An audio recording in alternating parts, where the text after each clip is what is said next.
दोस्तों क्या आपको पता है कि London underground railway station almost 400 kilometre के एरिया में फैला हुआ है। जरा सोच कर देखिए कि एक ऐसी अंधेरी और डरावनी जगह जहां हजारों रहस्य छिपे हुए हैं। इस अंडरग्राउंड रेलवे सिस्टम का कंस्ट्रक्शन 19वीं सदी में शुरू हो गया था और तब से लेकर अब तक ऐसी बहुत सी घटनाएं हुई है जिनके बारे में सुनकर आपकी रूह कांप जाएगी। जो कहानियां मैं आपको बताने वाला हूं वो बिल्कुल सच है, जो लोगों ने खुद एक्सपीरियंस किया है। तो चलिए बिना किसी देरी के शुरू करते हैं आज के इस एपिसोड को। तो हेलो गाइस, मैं हूं कौशिक और चलिए शुरू करते हैं एक और नए एपिसोड को।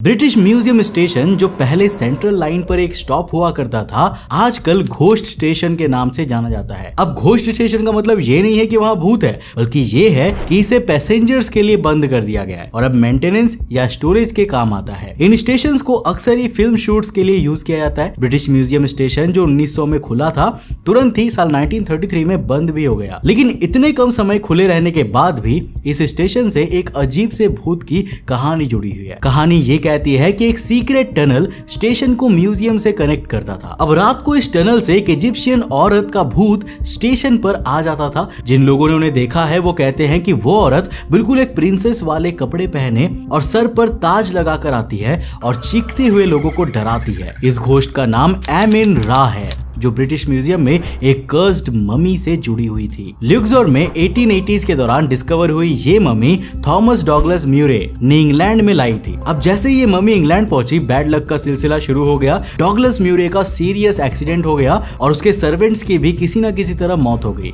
जिस किसी ने भी ममी के साथ कॉन्टैक्ट किया उस पे सिर्फ बुरी किस्मत ही गिरी है। एक जर्नलिस्ट ने जब इस ममी की कहानी को दुनिया के सामने रखने की कोशिश की तो उसके फैमिली पर बैड लक आया। वही फोटोग्राफर तक ने मम्मी की फोटो खींचते वक्त अलग और अजीब से चेहरे देखने की बात की है। अब जब इस मम्मी को ब्रिटिश म्यूजियम को डोनेट किया गया ना, तब भी इसकी रेपुटेशन अच्छी नहीं रही। स्टाफ ने स्ट्रेंज नॉइसेस सुनने का दावा किया और कुछ विजिटर्स की एक्सीडेंट्स और डेथ्स भी हुई। अब इस ब्रिटिश म्यूजियम स्टेशन के बंद होने से पहले न्यूज़पेपर्स ने कैश रिवॉर्ड तक दे रखा था, जो उसे दिया जाएगा जो स्टेशन पर एक पूरी रात रुकेगा। लेकिन किसी ने भी ये चैलेंज एक्सेप्ट नहीं किया। कुछ लोग मानते हैं कि एमिन रा की कहानी को साल 1935 के फिल्म बुलडॉग जैक ने पॉपुलर बनाया, जिसमें एक सीक्रेट टनल ट्रेन स्टेशन और ब्रिटिश म्यूजियम को कनेक्ट करता है। फिल्म की रिलीज के साथ ही स्ट्रेंज ऑक्यूरेंसेस की रिपोर्ट्स आने लगी, इंक्लूडिंग 2 औरतों का मिस्टीरियसली गायब होना और हॉलबॉर्न स्टेशन में अजीब सी आवाजें आना। हालांकि लेजेंड्स कहते हैं कि आमीन रा कभी भी सच में इंग्लैंड नहीं आई और घोस्टली हैपनिंग्स भी बस अर्बन लेजेंड्स हो सकते हैं। लेकिन आज भी लोग हॉलबॉर्न स्टेशन पर जाने से डरते हैं।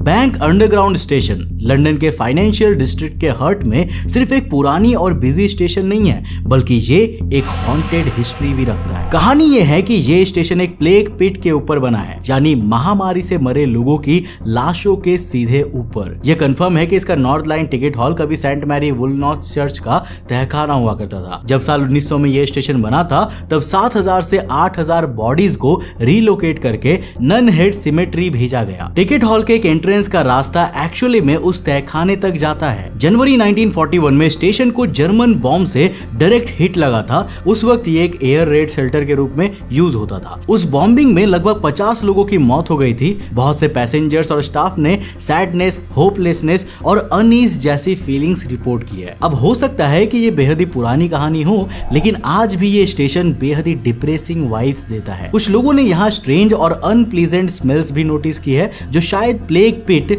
और ब्यूरियल वॉल्ट्स की याद दिलाती है। लेट नाइट स्टाफ्स ने अजीब से बैंगिंग साउंड्स और डोर्स को मिस्टीरियसली स्लैम होते हुए भी देखा है। बैंक स्टेशन का सबसे फेमस घोस्ट है सारा व्हाइटहेड, जिसे ब्लैक नन या old lady of thread needle street भी कहा जाता है। कहानी कहती है कि सारा का भाई फिलिप, जो बैंक ऑफ इंग्लैंड में क्लर्क था ना, लग्जूरियस लाइफस्टाइल जीना चाहता था। फिलिप ने पैसे उधार लिए और गैम्बलिंग करना शुरू कर दिया, लेकिन वो हर चीज हारते हारते कर्ज में डूबता गया। अंत में उसे चेक की फ्रोजरी करते हुए पुलिस ने पकड़ लिया और जेल में डाल दिया। अब फिलिप ने अपनी बहन सैरा को इस सब के बारे में कुछ भी नहीं बताया।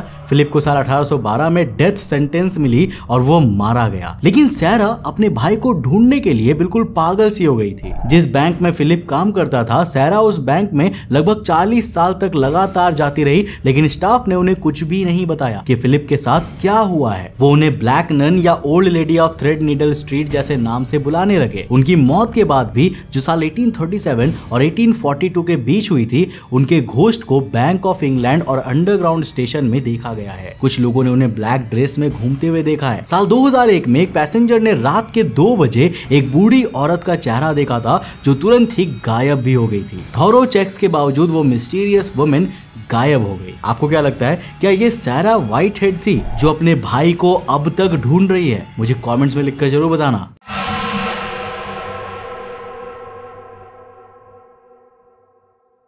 तो साल 1972 में कोवेंट गार्डन अंडरग्राउंड स्टेशन पर एक यंग लिफ्ट ऑपरेटर के साथ कुछ अजीब हुआ। जब रात की आखिरी ट्रेन जा चुकी थी और ऑपरेटर स्टेशन बंद करने की तैयारी कर रहा था ना, उसने देखा कि टिकट हॉल में एक लंबा आदमी पुराने स्टाइल की वेस्ट कोट और टॉप हैट पहने खड़ा है। ऑपरेटर को लगा सब पैसेंजर्स जा चुके हैं, इसलिए वो थोड़ा हैरान हो गया। उसने जल्दी से आदमी से माफी मांगी और स्टेशन के दरवाजे खोलने के लिए चाबी लेने गया, लेकिन जब वापस आया तब वो आदमी गायब हो चुका था। उसने सोचा कि शायद वो प्लेटफॉर्म पर गया होगा लेट ट्रेन पकड़ने के लिए, लेकिन वो आदमी उसे कहीं भी नहीं मिला। बाद में ऑपरेटर ने अपने कलीग से अपने ये अजीब एक्सपीरियंस शेयर किया। कलीग ने बिना किसी हैरानी के एक पुरानी फोटो दिखाई और पूछा, क्या वो ऐसा दिखता है? ऑपरेटर शॉक हो गया, वो आदमी तो बिल्कुल उस फोटो जैसे ही था। फिर उस कलीग ने बताया कि ये फोटो विलियम टेरिस की है, जो सालों पहले मर चुका है। और ये पहली बार नहीं था जब कोवेंट गार्डन स्टेशन पर विलियम टेरिस का भूत देखा गया हो। साल 1950 से ही लोगों ने एक आदमी को टॉप हेड और क्लॉक में टनल्स में घूमते हुए देखा है। साल 1955 में एक यंग टिकट कलेक्टर ने टेरिस को इमरजेंसी स्टेयरकेस पर चढ़ते हुए देखा। जब उसने उस आदमी से कहा कि स्टेशन बंद हो गया है और गेट्स खोलने के लिए मुड़ा, तब तक टेरिस वहां से गायब हो चुका था। अगले कुछ दिनों में दूसरे स्टाफ मेंबर्स ने भी उस आदमी को देखने की रिपोर्ट की। इससे वो इतना डर गए थे कि उन्होंने ट्रांसफर की रिक्वेस्ट तक डाल दी थी। विलियम टेरिस साल 1847 में पैदा हुए एक मशहूर शेक्सपियरियन एक्टर थे, जो अपनी चार्म और हीरोइज्म के लिए फेमस थे। वो अक्सर लंदन के वेस्ट एंड में एडेल्फी थिएटर में परफॉर्म करते थे, जो कोवेंट गार्डन के पास था। लेकिन उनकी जिंदगी एक ट्रेजेडी में बदल गई जब उनके दोस्त और fellow actor Richard Archer Prince ने उन पर अटैक कर दिया। 16 दिसंबर 1897 को प्रिंस ने एक स्टेज डोर के बाहर टेरिस का इंतजार किया और उन्हें चाकू से मार दिया। टेरिस अपने लवर जेसी मिलवॉर्ड के हाथों में मरते हुए कह गया, मैं वापस आऊंगा। अब पहले टेरिस का भूत एडेल्फी थिएटर में देखा गया था। साल 1920s में जब स्ट्रेंज ऑक्यूरेंस और साइटिंग्स की रिपोर्ट आई थी ना, तब साल 1928 में एक यंग एक्ट्रेस ने अपने ड्रेसिंग रूम में एक अजीब ग्रीन मिस्ट देखी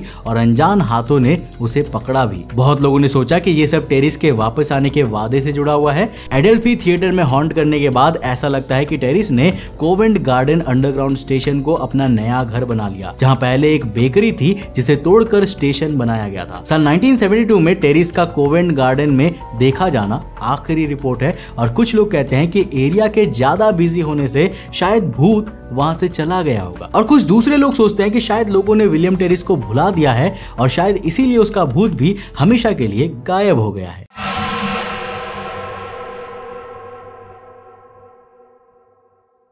फेरिंगडन अंडरग्राउंड स्टेशन, जो कि एक एंशिएंट सिटी ऑफ लंदन के बिल्कुल पास है, इसके बारे में कहा जाता है कि यहाँ एक चीखने वाला भूत रहता है। रात के वक्त कभी कभी यहाँ के पैसेंजर्स और स्टाफ्स को एक लड़की के चीखने की भयानक आवाज सुनाई देती है, जो किसी की भी रातों की नींद उड़ा दे। ये एक्चुअली में एनी नेलर का भूत माना जाता है। एनी 13 साल की एक लड़की थी जो फेरिंगडन एरिया में रहती थी। अब उस वक्त जब स्टेशन बना भी नहीं था ना, तब ये एरिया बहुत ही खराब और क्रिमिनल से भरा हुआ होता था। एनी एक माँ बेटी की जोड़ी के साथ रहा करती थी जो हैट मेकिंग का काम करते थे, लेकिन ये दोनों उसके बहुत बुरा हाल करते थे, उसे मारते पीटते थे और कभी कभी भूखा भी रखते थे। अब एक दिन एक ब्रूटल असॉल्ट के बाद एनी की डेथ हो गई। दोनों माँ बेटी ये देखकर घबरा गए और एनी की डेड बॉडी को अपने अलमीरा में छुपा दिया। लेकिन जब बॉडी से बदबू आनी शुरू हुई ना, तो उन्होंने सोचा कि इसे यहाँ रखना सेफ नहीं होगा। उन्होंने एनी की बॉडी को काट कर जलाने की कोशिश की, लेकिन जलते हुए मांस की बदबू से परेशान होकर ये आइडिया छोड़ दिया। आखिर में उन्होंने एनी के बचे हुए बॉडी पार्ट्स को एक खुले गटर में डाल दिया,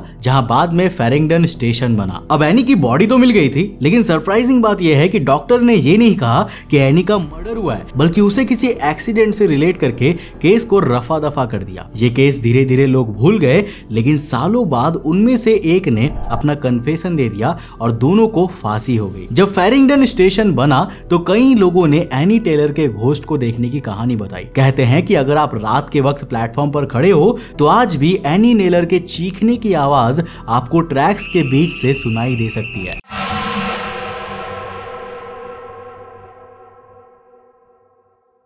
अब सेकेंड वर्ल्ड वॉर के टाइम पे बैथनल ग्रीन ट्यूब स्टेशन को एक एयर रेड शेल्टर के रूप में यूज किया जाता था, बिल्कुल वैसे ही जैसे दूसरे अंडरग्राउंड स्टेशंस का यूज होता था। जब भी एयर रेड सायरन्स बजते थे ना, over crowded east and district के लोग स्टेशन की सीढ़ियों के थ्रू नीचे चले जाते थे ताकि ऊपर गिरते बॉम्ब से बचा जा सके। स्टेशन में 5000 बंक्स थे और ये 7000 लोगों को शेल्टर दे सकता था, जो उन्हें कुछ समय के लिए तबाही से दूर रख सकता था। 3 मार्च 1943 को बैथनल ग्रीन पर एक बड़ी ट्रेजेडी आई, लेकिन ये जर्मन बॉम्ब की वजह से नहीं था। साइरेंस बजते ही हजारों लोग, ज्यादातर औरतें, बच्चे और बुजुर्ग स्टेशन में घुसने लगे। अब इस भीड़ के बीच में एक औरत जो अपने बच्चे और बेड का सामान ले जा रही थी, सीढ़ियों पर गिर गई। उसके बाद और लोग उसके ऊपर गिरते चले गए और जल्दी ही स्टेशन पर कई लोगों का एक ढेर लग गया। चारों तरफ पैनिक फैल गया, सब अपनी जान बचाने के लिए यहाँ वहाँ भागने लगे। लगभग 300 लोग इस भीड़ में गिर गए और 173 लोग या तो क्रश होने से या एस्फिक्सिएशन से मर गए। 60 लोगों को हॉस्पिटल ले जाया गया। सरकार ने ये न्यूज 36 घंटे तक छुपा के रखी